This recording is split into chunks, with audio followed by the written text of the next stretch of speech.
ठीक है। Good morning दोस्तों। चलिए हम लोग पढ़ते हैं जूलॉजी पार्ट वन। ठीक है। और जूलॉजी पार्ट वन के अंदर हमने कल पढ़ा था, यानी कि पिछले क्लास में, यानी कि पिछले वाले वीडियो में आप देखेंगे तो उसके अंदर क्या पढ़ाया था।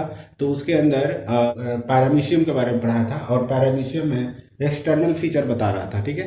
तो एक्सटर्नल फीचर में आज थोड़ा सा बचा हुआ है, तो आज देख लेते हैं एक्सटर्नल फीचर जो है क्या कह रहा है। The movement of cilia is coordinated by infraciliary and neuromotor system. ठीक है। अब सीलिया देखिएगा, सीलिया क्या करता है, मूवमेंट करता है। सीलिया की वजह से ही क्या होता है कि जो पैरामीशियम होता है वह गति करता है, एक जगह से दूसरी जगह जाता है। तो सीलिया का जो मूवमेंट होता है ना, सीलिया का जो मूवमेंट होता है, सीलिया जो गति करता है, ठीक है, उस गति को, उस मूवमेंट को हम लोग क्या कहेंगे, तो उसको कहेंगे इंफ्रासिलियरी, या उसको कह सकते हैं न्यूरोमोटर सिस्टम। उस सिस्टम को हम लोग बोलते हैं न्यूरोमोटर सिस्टम। तो आप केवल यहाँ पे यह याद कर लीजिए, क्या कहते हैं उसको, इंफ्रासिलियरी या उसको न्यूरोमोटर सिस्टम कहते हैं। ठीक है। जो कि यह चीज जब लोकोमोशन पढ़ाएंगे तो उसके अंदर और ज्यादा क्लियर कर देंगे। अभी केवल आप इसको देख लीजिए एक बार। ठीक है।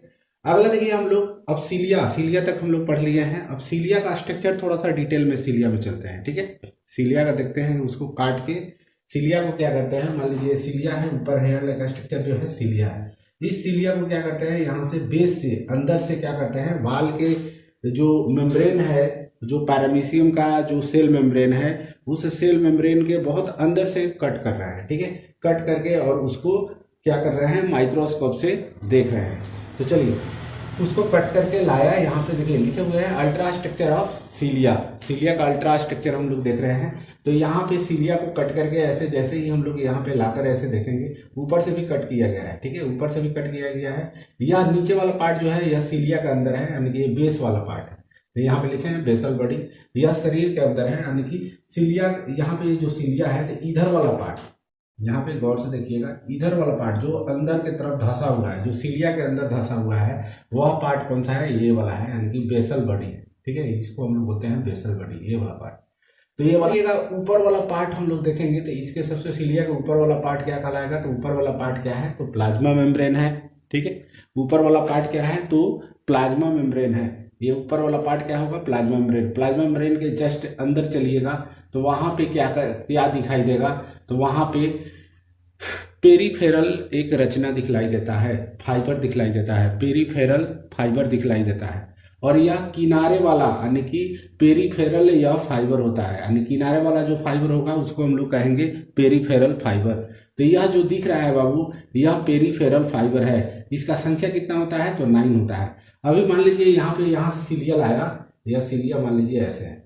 चलिए यहाँ पे बनाते हैं थोड़ा सा, माइक्रोस्कोप से हम लोग जूम करके देख रहे हैं। तो यह सीलिया है बाबू। ठीक है। यह क्या है, सीलिया, इस तरह से सीलिया है। ठीक है। तो ये सीलिया जो है, तो हमने क्या किया है कि इसको यहाँ से कट किया है, ये वाला कट करके इसको हटा दिया, इसको कट करके बाबू हटा दिया, इसको कट किया और इसको हटा दिया। और यहाँ अंदर वाला ये पार्ट है, यानी कि ये वाला बेसल वाला पार्ट है, ये बेसल बॉडी है, ये वाला बेसल बॉडी है, ये ऊपर वाला बॉडी है, यानी कि ये वाला पार्ट है। तो ये आपको समझ में आ गया होगा, यही चीज है सीलिया का। और इसके अंदर देख रहे हैं कि क्या क्या है, तो सबसे ऊपर वाला पार्ट, बाहर वाला पार्ट क्या कहलाएगा, तो प्लाज्मा मेम्ब्रेन कहलाएगा। इसके अंदर वाला पार्ट क्या दिखाई देगा, किस तरह का, तो इस तरह का दिखाई देगा, जिसको हम लोग क्या कहते हैं, फाइब्रिल कहते हैं। यह भी फाइब्रिल है, यहाँ पर भी फाइब्रिल है। तो यह किनारे वाला जो फाइब्रिल होगा इसको पेरीफेरल फाइब्रिल कहेंगे। और इसका संख्या जो होता है 9 होता है, नॉट होता है। ऐसे गिनिएगा, ऐसे सामने से देख रहे हैं तो 2 ही दिख रहा है। ठीक है। ये कितना दिख रहा है, तो 2 ठो दिख रहा है। लेकिन चारों तरफ से देखिएगा तो इसका संख्या कितना होगा, 9 होगा। यानी कि इस फाइब्रिल का संख्या क्या होगा, फाइबर है इस तरह का, इसका संख्या क्या होगा, तो 9 होगा। अंदर में क्या होगा, तो 2 ठो फाइबर दिखलाई देता है, अंदर में 2 ठो फाइबर दिखलाई देता है। इसको हम लोग कहते हैं 2 सेंट्रल फाइब्रिल, यानी कि सेंटर के तरफ क्या होता है, 2 सेंट्रल फाइब्रिल होता है। तो ये भी आपको समझ में आ गया, 2 सेंट्रल फाइब्रिल और 9 पेरीफेरल फाइब्रिल। ठीक है। अब देखिए, यह जो सीलिया का बाहर निकला हुआ पार्ट जो होता है, बेसल बॉडी के बाहर वाला जो पार्ट होता है सीलिया का, उसको हम लोग कहते हैं सिलियरी साफ्ट, उसको कहते हैं सिलियरी साफ्ट। यहाँ पे लिखे हुए हैं सिलियरी साफ्ट। ठीक है। तो यहाँ तक आप लोगों को समझ में आ गया। अब देखिएगा, इस सीलिया को यहाँ से हमने कट किया है, यहाँ से ऊपर से भी कट किया है, और इसको अपने तरफ घुमा लिया, मतलब ऐसे घुमा लिया, मतलब ऐसे है ना बाबू, इस तरह से है ना, यहाँ से कट कर दिए हैं, इसको अपने तरफ घुमा लिया, वैसे घुमा लिया तो यह गोलाकार दिखलाई देगा, तो यहाँ पे ऐसे गोलाकार दिखलाई दे रहा है, ठीक है। तो यहाँ पे ऐसे गोलाकार दिखलाई देगा, राउंडेड दिखलाई देगा। अब इसके अंदर देखिएगा, जो चीज़ हम लोग यहाँ पे देख रहे थे, नाइन पेरीफेरल फाइब्रिल, यह कैसा दिखाई देगा, तो इस तरह से दिखलाई देगा, ऐसे 9 पेरीफेरल फाइब्रिल जो है वह इस तरह से दिखलाई देगा, ठीक है। तो यह 9, देखिए 9 है, यहाँ से गिनिए 1 2 3 4 5 6 7 8 9, 9 पेरीफेरल फाइब्रिल है, यहाँ पे लिख दिए 9 पेरीफेरल फाइब्रिल है। और बीच में सेंटर में जो दिख रहा है, यह कैसे दिखाई देगा, सामने से इस तरह से दिखलाई देगा, लेकिन इसको हम लोग कहेंगे 2 सेंट्रल फाइब्रिल कहेंगे, इसको हम लोग कहेंगे 2 सेंट्रल फाइब्रिल। और देखिएगा, यह जो फाइब्रिल होता है ना बाबू, यह फाइब्रिल जो होता है, इसके अंदर भी फाइब्रिल पाया जाता है छोटा छोटा, और उसका संख्या क्या होता है, इसके अंदर जो फाइब्रिल पाया जाता है उसका संख्या क्या होता है, तो उसका संख्या 3 होता है। तो इसको हम लोग बोलते हैं 3 सब फाइब्रिल कहा जाता है, इसको सब फाइब्रिल, यानी कि 3 पेरीफेरल सब फाइब्रिल इसको कह सकते हैं। देखिए यहाँ पे स्ट्रक्चर थोड़ा बनाकर दिखा दिया, ये वाला जो दिखलाई दे रहा है, ये वाला, ठीक है, इस तरह का स्ट्रक्चर जो दिख रहा है बाबू, इसको हम लोग कहेंगे 3 पेरीफेरल सब फाइब्रिल, यानी कि फाइब्रिल के अंदर क्या पाया जाएगा, तो सब फाइब्रिल पाया जाता है।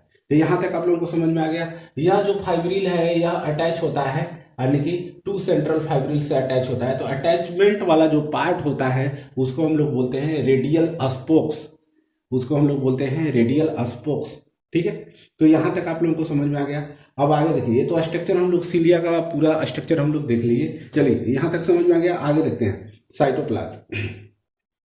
इसके अंदर जो साइटोप्लाज्म होता है ना बाबू, वह 2 भागों में बटा हुआ रहता है। इसके अंदर जो साइटोप्लाज्म यानी कि जेली लाइक जो मटेरियल होता है वह 2 भागों में बटा हुआ रहता है। एक जो होता है आउटर क्लियर जोन होता है, यानी कि बाहर के तरफ जो होता है उसको हम लोग बोलते हैं एक्टोप्लाज्म। इधर देख लीजिए, एक्टोप्लाज्म यहाँ पे आपको दिखाई देगा, यानी कि जो बाहर के तरफ होगा, देखिए यहाँ पे बाहर के तरफ जो बनाए हुए हैं इसको हम लोग बोलते हैं एक्टोप्लाज्म।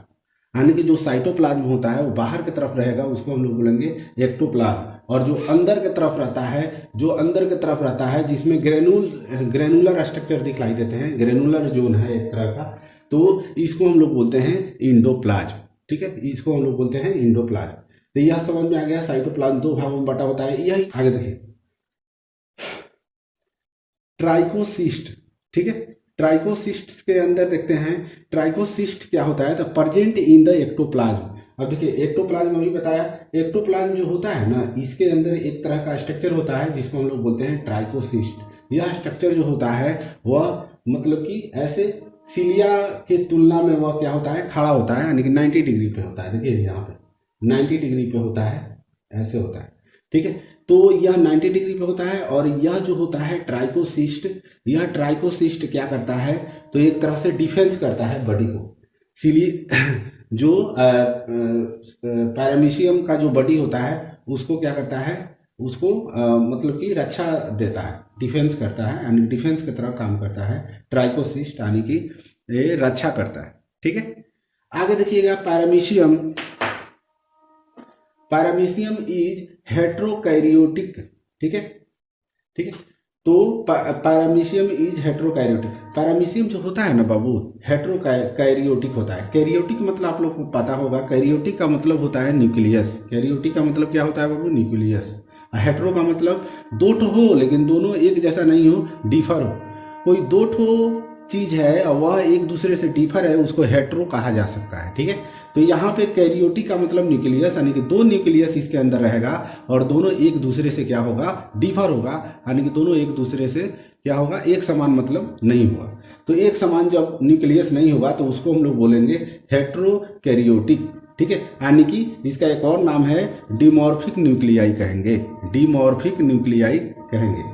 तो उसी तरह से देखिए ना, यहाँ पे डिमॉर्फिक न्यूक्लियाई नहीं है, यहाँ पे एक तो बड़ा वाला न्यूक्लियाई है, एक छोटा वाला न्यूक्लियाई है। बड़े वाले को माइक्रो न्यूक्लियाई और छोटे वाले को माइक्रो न्यूक्लियाई कहते हैं।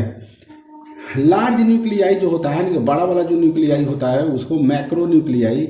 और मैक्रो न्यूक्लियाई का काम क्या होता है, तो कंट्रोल मेटाबॉलिक फंक्शंस, यानी कि जो भी रिएक्शन सेल के अंदर होते हैं, इस सेल के अंदर जो भी रिएक्शन होता है पैरामीशियम के अंदर, उसको कंट्रोल कौन करता है, तो मैक्रो न्यूक्लियाई कंट्रोल करता है, ठीक है। अगला है स्मॉलर न्यूक्लियाई जो होता है बाबू, स्मॉलर न्यूक्लियाई क्या करता है, तो यह इसको हम लोग माइक्रो न्यूक्लियाई कहते हैं।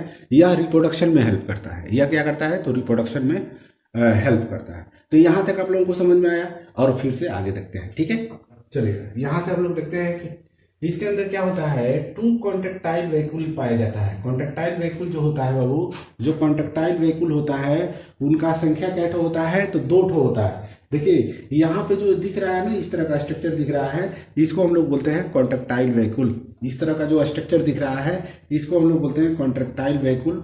और यह कॉन्ट्रेक्टाइल वैक्यूल क्या करता है, तो take care of the osmoregulation in paramecium. एक तरह से सिंपल शब्दों में आप समझिएगा तो कह दीजिएगा कि यह जो होता है एक तरह से वाटर कंट्रोल का काम करता है, वाटर को कंट्रोल करता है पैरामीशियम के अंदर। और इसके अंदर देखिएगा, यह जो कॉन्ट्रेक्टाइल वैक्यूल होता है इसके अंदर यह जो स्ट्रक्चर दिख रहा है इस तरह से लीफ लाइक स्ट्रक्चर चारों तरफ से दिख रहा है, इसको हम लोग कहते हैं रेडियल कैनाल। इसको कहते हैं रेडियल कैनाल, जिसका संख्या कितना होता है, तो 6 से 10 तक इसका संख्या होता है।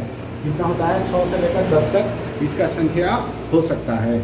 आगे देखिए, large number of food vacuoles are seen in the endoplasm. Endoplasm यानी कि अंदर में चलेंगे साइटोप्लाज्म के, तो इसके अंदर बहुत सारा क्या दिखलाई देगा, तो फूड वैक्यूल दिखलाई देगा, फूड वैक्यूल। तो अभी हमने देखा कि इसके अंदर कॉन्ट्रेक्टाइल वैक्यूल भी होता है और फूड वैक्यूल भी होता है। तो कॉन्ट्रेक्टाइल वैक्यूल क्या करता है, वाटर कंट्रोल करता है, और फूड वैक्यूल क्या करता है, तो फूड को डाइजेस्ट में हेल्प करता है। ठीक है, फूड डाइजेशन में हेल्प करता है। ठीक है, तो इसके अंदर बहुत मतलब कि ज्यादा मात्रा में क्या पाया जाता है, तो फूड वैक्यूल पाया जाता है। ठीक है, हम लोग अगर इसके अंदर डाइजेशन पैरामीशियम के अंदर अगर पढ़ना होगा, इंपॉर्टेंट होगा, तो हम देखेंगे, अगर पढ़ा देंगे उसके अंदर बताएंगे कैसे फूड वैक्यूल के अंदर डाइजेशन होता है। ठीक है, अब देखिए आगे लाइन में हम लोग देखते हैं क्या लिखा हुआ है, each food vacuole is loaded with food material.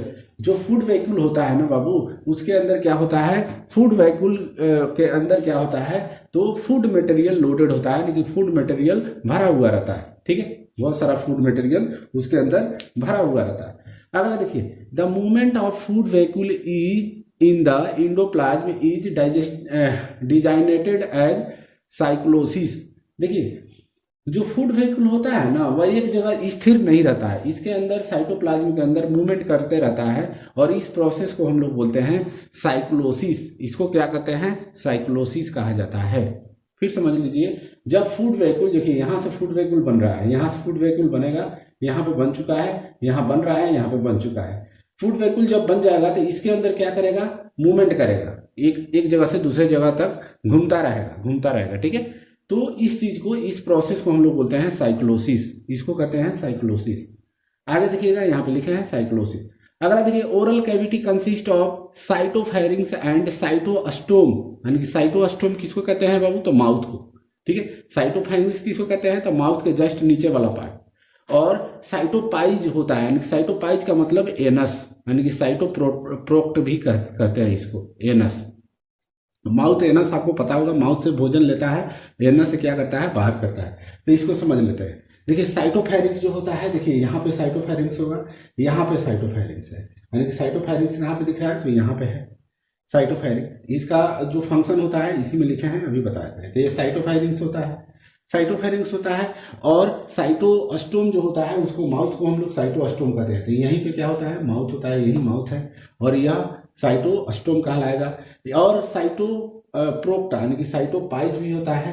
तो साइटोपाइज कहाँ पे होता है, तो यहाँ पे साइटोपाइज होगा, जो भोजन को बाहर करेगा। ठीक है, साइटोपाइज यानी कि जिसको एनस कहते हैं। तो यहाँ तक आप लोगों को समझ में आ गया।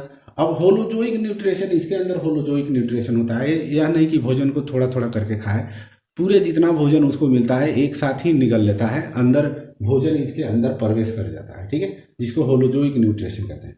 अगला जो है साइटोफेरिंग्स। साइटोफेरिंग्स का काम क्या होता है, यहाँ पे अभी हमने देखा कि साइटोफेरिंग्स होता है। साइटोफेरिंग्स क्या करता है, तो भोजन को फिल्टर करने का काम करता है। मान लीजिए इधर वाटर आ रहा है और उसके साथ फूड भी आ रहा है, तो फूड को क्या करेगा, फिल्टर कर लेगा, उसको छान लेगा।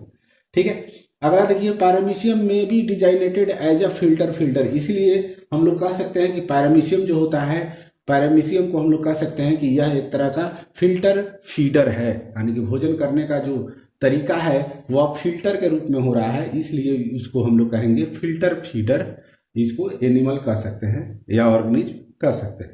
तो आपको ये चीज़ समझ में आ गया होगा यहाँ तक। तो हमने क्या अभी खत्म कर लिया, अभी हमने इसका स्ट्रक्चर जो है कंप्लीट कर लिया। कौन सा स्ट्रक्चर? तो एक्सटर्नल स्ट्रक्चर कंप्लीट कर लिया, ठीक है। अब हम लोग आगे जैसे जैसे इसमें और भी 2-3 टॉपिक पढ़ेंगे, और 2-3 टॉपिक पढ़ने के बाद एक टॉपिक जो है यानी पैरामीशियम जो है खत्म हो जाएगा। हम देख लेते हैं कि एग्जाम में कौन कौन सा चीज़ इसके अंदर पूछा हुआ है। अभी तो आपका जो भी चीज़ पढ़ा रहे हैं उसमें से काफ़ी आपका ऑब्जेक्टिव क्वेश्चन भी तैयारी हो गया, जो कि 5 ऑब्जेक्टिव क्वेश्चन भी रहता है, 10 नंबर का, 10 नंबर का। तो आपका यहाँ से क्वेश्चन आ सकता है, ठीक है। ये जो छोटा छोटा पॉइंट है उसको देखते जाइए, यह एग्जाम में यहीं से पूछता है, ठीक है। तो चलिए यहाँ तक आज का क्लास यहीं तक रहेगा। Thank you.